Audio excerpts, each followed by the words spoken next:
Olá, sejam todos bem-vindos. Meu nome é Roberta, eu sou psicóloga do atendimento domiciliar do Hospital Vera Cruz e hoje nós vamos falar um pouquinho sobre cuidar dos nossos dependentes, né? Os aspectos psicológicos de quem cuida dos dependentes domiciliares. O que é ser um cuidador?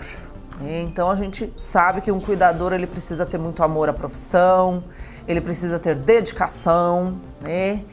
E ao sermos cuidador não podemos nos limitar a servir algumas horas, temos que servir o tempo todo que o nosso paciente necessita. O ponto principal, o foco principal do nosso trabalho é o paciente e também os familiares, tá? É imperioso que nos disponhamos a sempre servir onde estivermos, com a gloriosa iniciativa de fazer o que geralmente esperamos que os outros façam por nós. Então, se a gente se dedicar ao nosso paciente, se a gente realmente estiver disposto a trabalhar como cuidador, nós seremos com certeza excelentes profissionais. E como ser esse nosso processo psicológico? É fácil? Não, é difícil, né?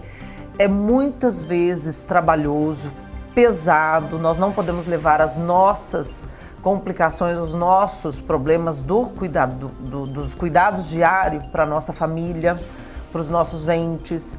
É fácil fazer isso? Não, é difícil. Então a gente vai ajudar um pouquinho essa situação. Ser cuidador não se trata de um comportamento para determinadas situações, é sim de uma atitude perante a vida alheia. Tá? Então a gente precisa também entender por que aquele paciente está ali. Ele queria estar ali? A gente tem que se perguntar muitas vezes isso. Ele pediu para estar ali? Nós temos uma taxa muito alta hoje de idosos, mundialmente falando, né? E no Brasil está crescendo muito essa taxa também, né? Os nossos idosos hoje estão em grande proporção. Então, é uma profissão, é uma atividade que está na tendência de crescer. Então a gente precisa trabalhar bem isso, não só na parte técnica, mas na parte psicológica e emocional também do nosso cuidado. Os cuidadores têm que desenvolver algumas aptidões como a convivência e o amor para exercitar as excelências da caridade. Então tem muito a ver com caridade, trabalhar com cuidados? Sim. A gente vê muito em reportagens, em televisão, quantas pessoas estão, a gente percebe que maltratam os idosos, que espancam os idosos, então a gente tem que trabalhar muito isso, a gente tem que saber o nosso limite também. Então o cuidar é importantíssimo na parte psicológica. Quase sempre a melhora terapêutica do nosso paciente depende também, e pode levar ao problema dos familiares. Então quando o nosso paciente não está bem, quando o nosso paciente está acamado, quando o nosso paciente está deprimido, é normal passar essa situação para os familiares também. Então, nem sempre só o dependente está adoecido, a família também adoece. E a gente também tem que dar esse suporte para a família. E principalmente mostrar para a família que o contratado, que o cuidador que foi contratado, ele está ali para suprir sim as dependências do nosso paciente, mas também suprir os medos desses familiares. Então é importante que isso seja bem trabalhado, isso seja bem executado durante o nosso dia a dia de trabalho. É preciso também ter cuidado com as palavras e os gestos, pois eles são muito sentidos. O nosso paciente, qualquer manifestação, qualquer movimentação, qualquer gesto, palavras que a gente faça com eles, eles podem interpretar de forma diferente. A gente não pode esquecer que a carência está muito grande. Eles estão debilitados, eles estão incapacitados, muitas vezes. Muitos pacientes nossos utilizam sonda para se alimentar, utilizam cadeira de rodas para se locomover, andador. E isso traz uma depressão, deprime demais esse nosso paciente. Então, qualquer movimento, qualquer gesto, qualquer palavra que a gente fala com relação a isso, pode sim debilitar mais ainda emocionalmente o nosso paciente, ok? Evidenciar o ambiente do lar, porque é sempre mais restabelecedor. Então, eu estou dentro daquela casa, como é a rotina daquela casa? Como é o ambiente, Normalmente as pessoas, elas são invadidas, né? Quando a gente tem os pacientes, os cuidadores em casa, nós temos famílias que têm 5 cuidadores diferentes, 24 horas por dia. Como que é essa falta de privacidade dessa família, né? Então a gente também tem que tomar muito cuidado, a gente não pode invadir, abrir geladeira, mexer em guarda-roupa, né? A gente tem que realmente prestar muita atenção com o nosso comportamento. Solicitar a participação familiar para a melhor divisão das tarefas do cuidar. Não é porque eu sou uma cuidadora, que eu estou lá com o meu paciente, com o meu dependente, que a família não é para participar. Então, se houver necessidade de um auxílio no banho, uma movimentação numa cadeira, de cadeira para cama, de cama para cadeira, né, uma troca de fralda, por que não trazer o familiar para participar? Para o familiar também transferir o carinho, né, e a preocupação para esse dependente. Saber e ter paciência para ouvir o paciente. Temos que ser perseverantes nisso. Nós estamos lá muitas vezes para a parte técnica, né, para os cuidados físicos, mas ouvir é importantíssimo. Então nós temos que ouvir, temos que conversar, temos que compartilhar as emoções, temos que colocar também à disposição o nosso coração, a nossa mente, os nossos ouvidos para esse dependente, para esse paciente nosso. Ser perseverante, essa característica não se instala do dia para a noite, nem desaparece da noite para o dia, demanda tempo e vontade do cuidador. Então eu só vou ser um excelente cuidador, um bom cuidador, se eu perseverar nisso, né? E se cada vez mais eu for buscar atualidades, cursos, metas, conhecimentos gerais de como lidar com esse paciente, com esse dependente.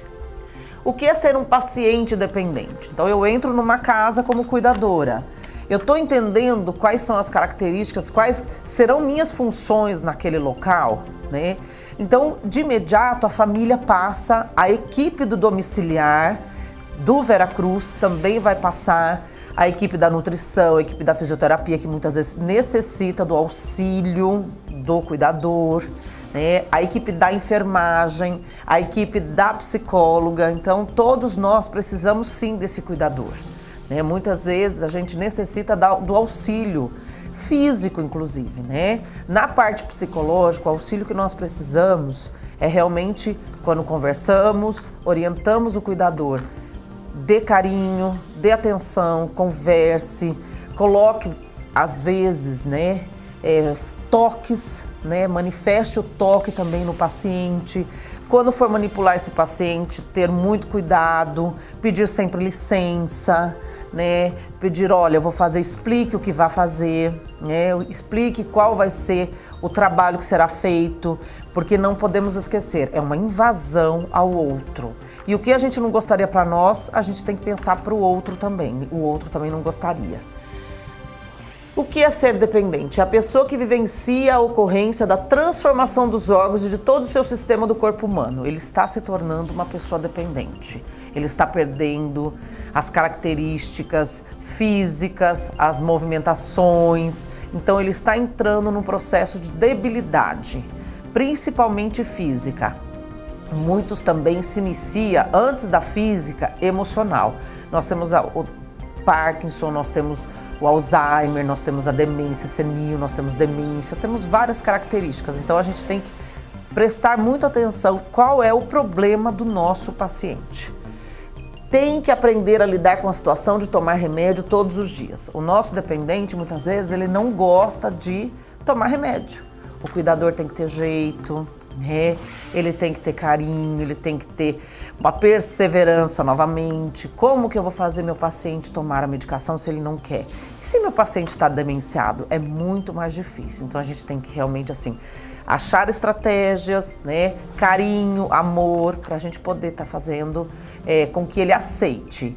E todo momento, a nossa convivência, o paciente ele começa a se acostumar, ele começa a se adaptar. Então, sempre pensando, eu vou colocar-me sempre à disposição do meu paciente. Com certeza ele vai responder positivamente. Na maioria das vezes não tem condições de tomar decisões, né? Como a gente colocou. Demência, né? Nem sempre ele tem condições disso. A família que faz normalmente essas decisões e repassa para o cuidador. E às vezes apresenta dificuldade para dormir também. Então o cuidador está ali não para dormir, o cuidador está ali para fazer o trabalho dele.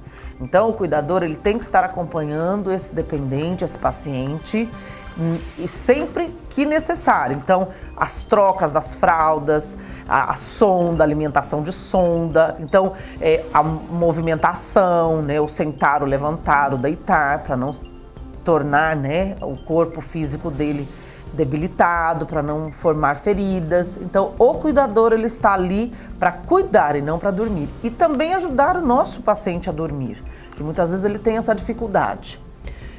Muitas vezes questiona os acontecimentos difíceis e dolorosos, enveredando por caminhos de rebeldia. Muitas vezes o nosso paciente também é rebelde, o cuidador tem que ter muita paciência, né? A profissão cuidador não é fácil, mas se ela é dedicada e ela for com amor, com certeza ela vai ser uma profissão muito bem-vinda. Qual é a missão do nosso cuidador? Tem que combater a depressão. A gente tem que falar com o nosso paciente e mostrar para ele: o senhor está diferente, a senhora está diferente, daqui para frente vai ter mudanças físicas, mudanças psicológicas, mudanças emocionais. E muitas vezes essas mudanças emocionais causam uma depressão muito grande, porque eu não aceito ficar parado, eu sempre trabalhei, eu sempre tive atividade, eu sempre mobilizei, eu jogava tênis, eu caminhava todos os dias, agora isso não pode mais. Então o cuidador tem que ter todo um tato, todo um jeito tranquilo, toda uma forma delicada de mostrar para o paciente: não fique deprimido, né? A vida continua, só que ela vai continuar de uma outra forma, talvez com uma pequena limitação, uma grande limitação, mas o senhor ou a senhora está vivo, né? A gente tem que continuar a caminhada e eu estou aqui para dar essa ajuda. O grupo de apoio e orientação aos cuidadores de pacientes dependentes, eles, dentro desses aspectos físicos, o paciente tem que lidar com a doença diariamente. Psicologicamente, isso muitas vezes tem que ser trabalhada em vários momentos do dia, né? Principalmente se esse paciente não aceita essas limitações. Então, o lidar com a doença, né, o lidar com o processo de limitação, quem vai fazer a maior parte? Os familiares estão trabalhando, os familiares estão em suas casas, os familiares têm a sua própria vida. O cuidador foi contratado para isso. Então, o cuidador tem que passar de uma forma tranquila e carinhosa essa situação. Olha, seu João, olha, dona Maria, agora a gente tem que ter cuidado, o senhor pode cair, o senhor só pode ir ao banheiro comigo, o senhor só pode levantar da cama comigo, o senhor tem que me chamar a todo momento, eu não vou deixar de estar do seu lado, né? Então, isso é um problema diário e várias vezes no dia a dia. Algumas dicas, né, de sucesso entre o paciente e os cuidadores. Então vamos lá, algumas dicas. Não ter segredos, porque gera desconfiança. Então eu cheguei atrasada, olha, dona Maria, cheguei atrasada porque o ônibus atrasou. É real, é muito melhor falar a verdade do que colocar-se como desculpas, né? O falar, a senhora vai tomar o remédio agora porque a senhora precisa para melhorar os seus tremores, para melhorar a sua locomoção, para melhorar a textura muscular do seu corpo. Então a gente tem que todo momento falar o porquê que nós estamos colocando, né? Porque que nós estamos inserindo, porque que nós estamos adaptando a sonda, a alimentação. Temos que falar a verdade, mesmo que o nosso paciente esteja com diagnóstico de demência. Incentivá-lo a ficar ao lado da natureza. Sempre que possível, se ele pudesse locomover de cadeira, de andador, né, ou até mesmo andando de muleta, sempre se locomover com o cuidador junto a ele, mas sempre fazendo ele se voltar para a natureza, sempre fazendo ele manter o máximo possível da vida que ele tinha antes de ficar limitado. Incentivá-lo a passear, se possível, né? Permanecer do lado de pessoas queridas, pois é mais restabelecedor. né? Então, sempre buscar visitas, sempre buscar ele visitar pessoas que ele goste, né? Que ele sempre teve intimidade. Isso é muito importante, principalmente para resgatar muita coisa positiva do passado. Quando o paciente ele começa a demenciar, ele tem dificuldade da memória imediata, mas da memória passada é muito fácil, é muito fluida. Então, é importante ele rever pessoas, ele conviver com pessoas do seu ambiente, do seu costume. Orar constantemente, se for hábito da pessoa, rezar, buscar sempre uma religiosidade, buscar uma fé, uma crença. Isso é importantíssimo. E se você puder fazer junto com ele, é importante mais ainda, porque você vai quebrar um pouco aquela não ter segredos para não causar desconfiança, né? Então a gente tem que mostrar para o nosso paciente também que tudo que ele faz, né, se for para o bem dele, eu estou de acordo como cuidador e eu estou sim junto com ele. Porque eu sou muito mais próximo hoje, talvez, do que os familiares, porque como eu disse, os familiares muitas vezes têm a vida deles, a família deles, e nem sempre eles estão ali 6 horas, 8 horas, 12 horas diária, como o cuidador fica hoje. Usar roupas alegres, ouvir música, fazer sempre o que gosta, escrever, documentar sua vivência se ainda for possível, né? Então a gente tem que sempre incentivá-los a isso. Então um bom cuidador, ele sempre vai estar buscando coisas boas para o paciente. É muito melhor coisas boas do que você chegar e falar assim: seu João, daqui um mês o senhor não vai sair da cama não, seu João. Seu João, daqui um mês o senhor vai pôr a sonda, seu João. É muito complicado isso, porque a gente está colocando o nosso dependente, o nosso paciente, para uma possível depressão. Então o cuidador ele tem sempre que levantar o ego, ele tem sempre que levantar a imagem, a moral, né, e o físico do nosso paciente. E ler, pois ocupa a mente, né, e se ele não puder ler, muitos têm catarata, muitos têm glaucoma, muitos têm uma dificuldade visual, eu vou fazer a leitura. E sempre que eu fizer a leitura com calma, um tom de voz tranquilo, né? Sempre tá fazendo de uma forma característica do próprio paciente. Cada pessoa tem uma personalidade. Então, se a pessoa tem a personalidade de ser sempre tranquilo, ser calmo, é dessa forma que eu vou me comportar naquela casa. Eu tenho um outro paciente que ele é mais agitado, ele é mais extrovertido, ali eu vou ter que vestir outra forma de trabalho. Então a gente fala que existem várias características de trabalhar. E o resumo, né, e finalizando, paciente dependente, né? Ele precisa do cuidador, mas o cuidador também precisa dele, né? Nós profissionais também precisamos do cuidador, né? Nós estamos na casa do paciente, nós estamos invadindo, mas são alguns momentos por semana, né? Alguns minutos, né, por dia. Mas o cuidador, ele fica horas. Então, o cuidador, nós precisamos das informações, nós precisamos ter um bom acesso a esse cuidador. O cuidador precisa conversar muito com os profissionais, cada área especificamente, né? Para a gente poder assessorar melhor o nosso paciente. E, principalmente, o cuidador, ele precisa ter sempre como foco: eu preciso cuidar e amar o meu dependente, o meu paciente. Finalizando a aula, espero que tenha ajudado vocês, espero que essas informações melhorem o currículo de vocês, façam com que vocês sejam profissionais, cada dia melhor, cada dia mais amoroso, carinhoso com os dependentes, com os pacientes e com vocês também. A gente precisa cuidar também de quem cuida, então vocês precisam também ter esse autocuidado. E não só para os cuidadores, mas os pacientes também. Então eu espero que essa aula seja de importância, né, para a evolução tanto dos pacientes quanto dos cuidadores profissionais.